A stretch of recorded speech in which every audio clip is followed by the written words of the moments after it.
اعوذ باللہ من الشیطان الرجیم بسم اللہ الرحمن الرحیم ناظرین کرام السلام علیکم ورحمۃ اللہ وبرکاتہ۔ 5 وصیتیں مولائے کائنات علی ابن ابی طالب علیہ السلام کی ہم بیان کر چکے، جو وصیتیں مخصوص تھی امام حسن اور امام حسین علیہ السلام سے۔ وہ 5 وصیتیں کیا؟ پہلی تقوی کے متعلق، دوسری دنیا پرستی کے متعلق، اور تیسری آپ نے کہا سچ بولو، چوتھی اجر الہی کے لیے کام انجام دو، 5ویں ظالم کے دشمن اور مظلوم کے حامی بنو۔ یہ وصیتیں 5 کرنے کے بعد پھر مولا فرماتے ہیں اوسی کوما، یعنی دونوں سے پھر مخاطب ہوئے، امام حسن اور امام حسین سے، اور آپ کہتے ہیں اے میرے بیٹو میں تم دونوں کو وصیت کرتا ہوں اوسی کوما۔ پھر اس کے بعد آپ فرماتے ہیں وَجَمِيعَ وُلْدِي، اور تمام بیٹوں کو، یعنی امام حسن اور امام حسین کے علاوہ۔ پھر اس کے بعد فرماتے ہیں وَأَهْلِي، اور اپنے اہل بیت کو، اور پھر ایک جملہ کہا مولا نے، اور اس جملے میں ہمیں بھی شریک کیا وَمَن بَلَغَهُ کتابی، اور جس تک میری یہ وصیت پہنچے، یعنی کائنات کے جس فرد تک میری یہ وصیت پہنچے، گویا تمام کائنات کو مولا یہ وصیت کر رہے ہیں۔ کیا کہتے ہیں مولا اس کے بعد؟ بِتَقْوَ اللَّهِ، تقوی کی، یعنی تقوی کی اسلام میں اتنی عظمت ہے کہ مولا ایک مرتبہ بول چکے اپنے بیٹوں سے، امام حسن اور امام حسین سے، مگر دوبارہ سے جب تمام کو شریک کیا وصیت میں، تو دوبارہ بھی سب سے پہلے وصیت تقوی کے متعلق کی، اور پھر اس کے بعد فرماتے ہیں مولا وَنَظْمِ عَمْرِكُمْ وَإِصْلَاحِ ذَاتِ بَيْنِكُمْ۔ دیکھیے یہ 2 وصیتیں مولا کی، یعنی قرآن سے پہلے، نماز سے پہلے، یتیموں سے پہلے، تمام جو مولا کی وصیتیں ہیں ان سب میں تقوی کے بعد جو وصیت کی مولا نے وہ ڈسپلین کے متعلق کی۔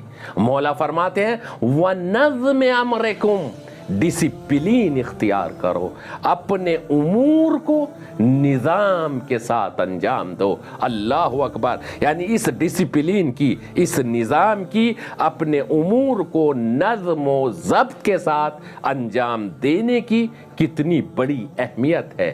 مولا فرماتے ہیں دیکھو میں تو دنیا میں نہیں رہوں گا اور تم مجھ سے کچھ پوچھ نہیں سکتے، لہذا میں تمہیں ایک ایسا دستور دے کر جا رہا ہوں، ایسی چیزیں بتا کر جا رہا ہوں، اگر آپ نے اس پر عمل کر لیا تو تمہاری دنیا بھی کامیاب ہو جائے گی، تمہاری آخرت بھی سنبھل جائے گی، یعنی دنیا بھی سنبھل جائے گی، آخرت بھی سنبھل جائے گی۔ مولا فرماتے ہیں اگر دنیا میں تمہیں کامیاب انسان بننا ہے تو اپنے کام کو نظام اور نظم و ضبط کے ساتھ انجام دو، ڈسپلین اختیار کرو، یعنی تمہارے سونے کا ایک وقت معین ہونا چاہیے، ڈیلی روزانہ کس وقت سوتے ہو، ایک وقت پر تمہیں اٹھنا چاہیے، کھانا آپ کس وقت کھاتے ہو، ناشتہ کس وقت کرتے ہو، پڑھائی کے آپ کے ایک کام معین ہونا چاہیے،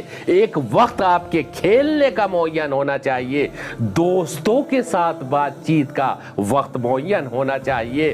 اسی طریقے سے زندگی کے ہر کام کا ایک ٹائم ٹیبل ہونا چاہیے، ایک نظام ہونا چاہیے، اگر کائنات میں تمہیں کامیاب ہونا ہے۔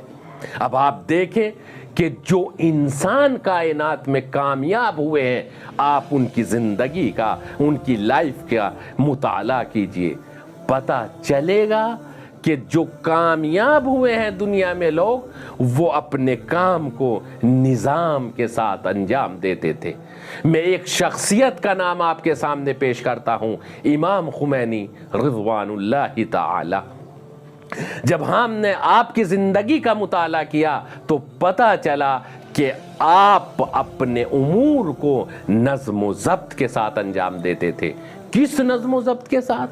اب دیکھیں جب آپ حرم امام علی علیہ السلام میں نجف میں زندگی گزارتے تھے اور جب آپ حرم امام علی علیہ السلام میں درس پڑھانے کے لیے جاتے تھے تو لوگ اور طلبہ آپ کی آمد سے اپنی گھڑیوں کے ٹائم کو درست کیا کرتے تھے۔